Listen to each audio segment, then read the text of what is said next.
how much salary I was offered after my first job interview here in Dubai, and what are the questions I asked the employer after my interview was done. This is what we'll be covering in today's video. Hi guys, this is Vaishali and welcome back to my YouTube channel. I'm an architect and interior designer, and on this channel I make videos related to interior designing and architecture. If you haven't watched part 1 and part 2 of this video, make sure you do that. In those two videos I have covered some important topics like what are the questions I was asked during the interview, how I actually found that job post, which portal I used, and all of that I have covered in that video. That video is really insightful, so make sure you watch those two videos. I'll share the iCard link here. So this is part 3 of this series, my first job interview experience in Dubai. If you're new to my channel, make sure you subscribe to it because I keep making videos related to career guides, interior designing, architecture. All these topics I cover on my channel, so make sure you subscribe. So without wasting any further time, let's get started with this video. So I will start with what are the questions I asked the employer after my interview was done. Let me tell you one thing.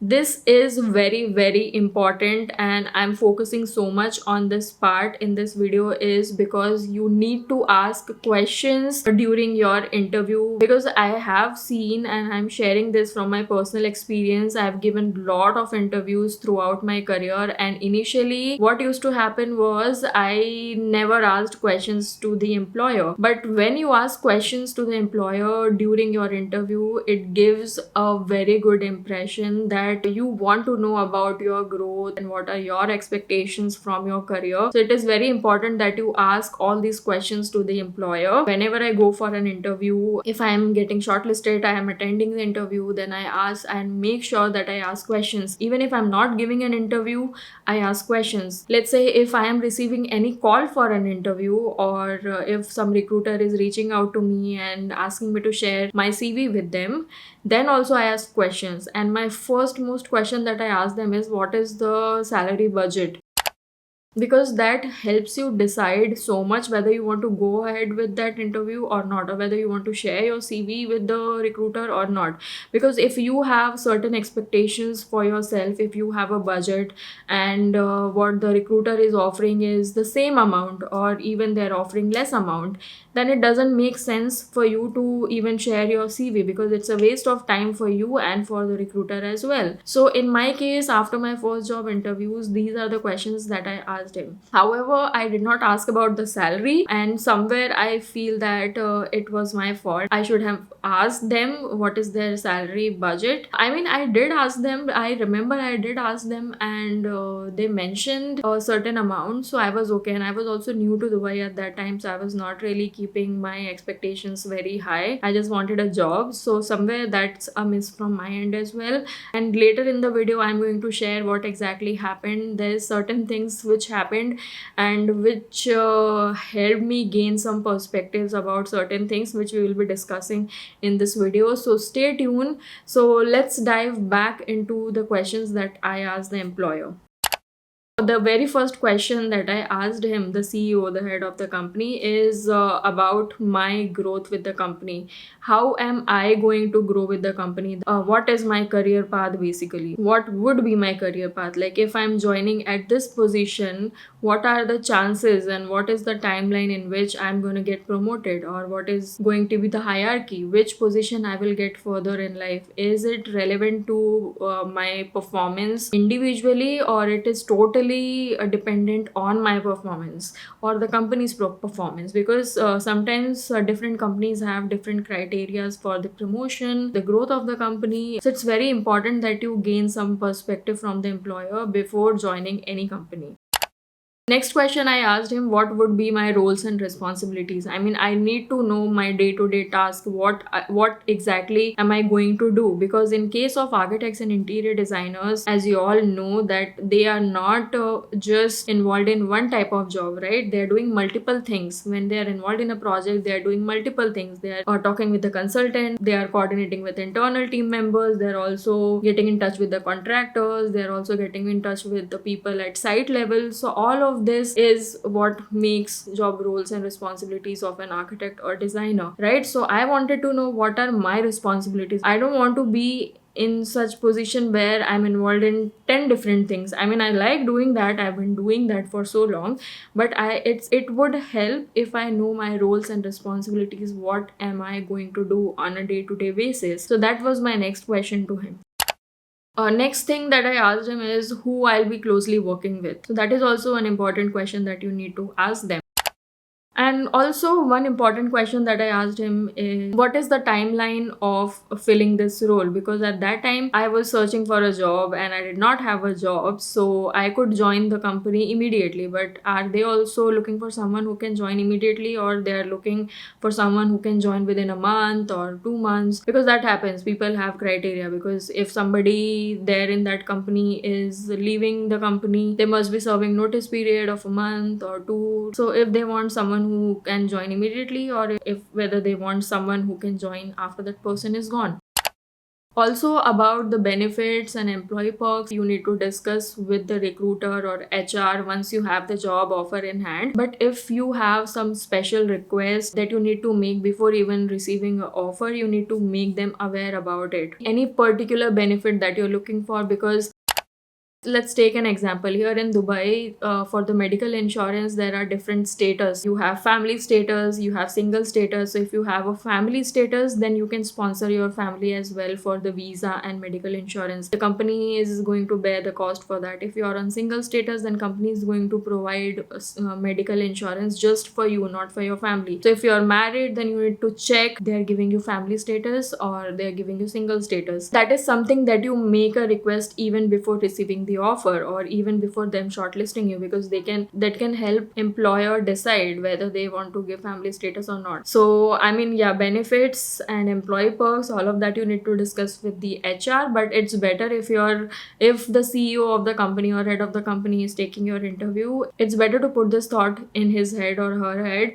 so that he has an idea that that this particular candidate is looking for this. So they if they can help, they can talk to HR and consider your request. All of these questions I asked him after my interview was done. You also can have your own questions that you want to know about the company, or any other questions that you want to ask them. But important is that you are asking questions. You need to ask questions. And during interview, this thing happens all the time. Like every single time this happens, they give you a chance to ask questions as well. They even ask you, do you have any questions? And initially what I used to do, no, I don't have any questions. But you need to ask them questions. Even if you don't have questions, just make some questions and ask them. It's just better way to communicate with the employer and build that relationship. So do that. It is going to help you. That's one of interpersonal skills or communication skills that you can say, which is like relationship building. Or even if you're not joining the company, if you're talking to a person at that level, you are building some relationships. So if in future, if you want to have some opportunities, you can again reach out to them, and that person will remember, oh, this is the person I interviewed and he asked me this that question. So there's this relationship that you're building with a recruiter or employer. After all these questions were done, I went home and I waited for like a day for their response. And after a day, they reached out to me again that they want to offer me this job. I'm selected. And then they asked me to come to office. Now note this, by this time, I did not know that what is the salary that they're offering. I just had that initial thought in my mind when I communicated with that one person from the company that this is the job role we're looking for and we are hiring. That's the salary bracket that we're looking for. But that was the thought that I had in my mind, but I was not really sure whether they are going to offer me that much. So by this time, I don't know what is the salary I'm going to get. I was just happy that I'm getting a job, and I already got a job within 15 days of me visiting Dubai on visit visa. So I was quite happy with that thought at that moment. All of this was communicated to me via call. Just note that as well. I did not receive an email, but I got a call that I am selected and they want me to offer a job, and they asked me to come to office second time to meet the CEO or head of the company face to face. All this while the salary was not discussed. I did not have any information about the salary. However, I tried to get this information from the person who tried to reach out to me the second time, but that person was at admin level, so she did not have any idea idea of what would be the salary. She just told me that I have no idea, you are going to get offered. It's just I was asked to give you a call to confirm that you're selected. So I visited the office second time. He asked me how soon I can join the company. Can I join immediately? I said yes, I can join immediately. He also told me that they are going to provide visa and insurance as well, which is like by laws here in Dubai, employer need to provide visa and insurance to their employees. And the position that they were offering me was the designer position. It was not like a architect position, it was more like mid-level interior designer position. And the salary that was offered to me really shocked me. I was so surprised. It surprised me to the core. The salary they were offering me for a mid-level designer architect position was 4,500 AED. Can you believe that? I have overall 9 years of experience. They were offering me a mid-level position, but then the salary they were offering me was very less. This was nowhere closer to my expectation, what I was expecting at that time. 4,500 AED was too less of a salary for a person who has 9 years of experience. This position was suitable for someone who's like a fresher or has 1 or 2 years experience. Plus the location of the company was way too far. This company was located in Dubai Silicon Oasis, which is like a newly developed area. And at that time I was staying in Marina, so for me, like from Marina to Dubai Silicon Oasis, traveling every day it's too far, and there was no direct commute options available. There's no metro commute option. I had to go to Business Bay, and then from there I had to take a cab. So it was a lot of expense for me to travel. Like there are buses as well, but buses takes a lot of time. For me to reach there, it is going to take me 1.5 to 2 hours. So that was another reason. On top of that, the salary offered to me was very less. So obviously I told them no, I cannot join in such low salary. And also I told them my expectation, which was nowhere closer to the salary they were offering. I was quite disappointed with this, but I was grateful as well for the experience that I gathered from this first job interview experience, because it gave me a lot of confidence and determination to move forward and search for a job which is up to my expectations and my desired salary. I was so grateful that I received a job offer within 15 days of me moving to Dubai, that too on visit visa. So I was really happy, which is very rare and difficult if you're searching for a job here in Dubai, and that too on visit visa, because there's a lot of competition and it is very difficult to find a job here in Dubai.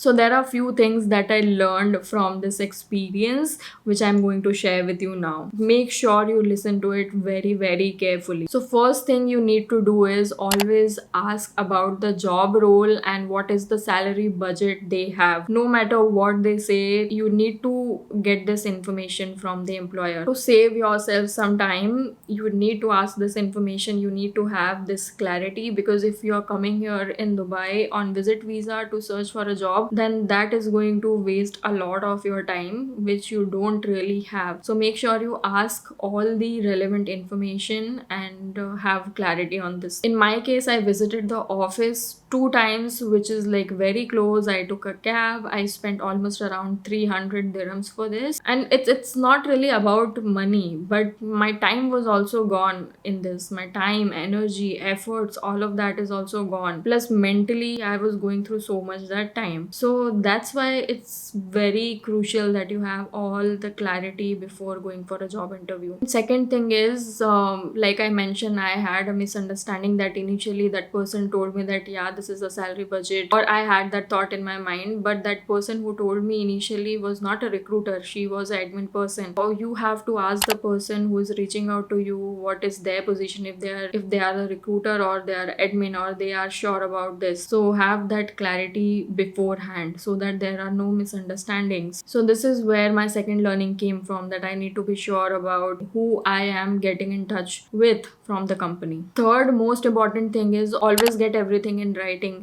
Like I mentioned, I had a initial communication with that person during a call. I did not receive any email. I received a email for the job interview when I applied for a job through email and shared my CV. Those are the 2 emails only I received, but the other communication was happening on call. So it's better to have everything in writing, so that really helps. I had the clarity about this job position and the salary that they are offering. I might be possible that I would not have gone for that interview, but again, I'm grateful for the experience that I had. I learned so many things, and you learn from experiences, right? But there are the loopholes and the mistakes that you can avoid during your job search journey here in Dubai, especially if you are on visit visa. I'm here to share my experience and help you avoid these mistakes. Comment down below and let me know about your experiences if you have faced anything like this, because this is going to help others also who are watching these videos and reading the comments. Your comments can help other people as well, so make sure you do that. I really hope you all find this video informative and insightful. If you did, then please like this video and share it with your friends, and if you haven't subscribed to my channel, make sure you subscribe, and I will see you next time.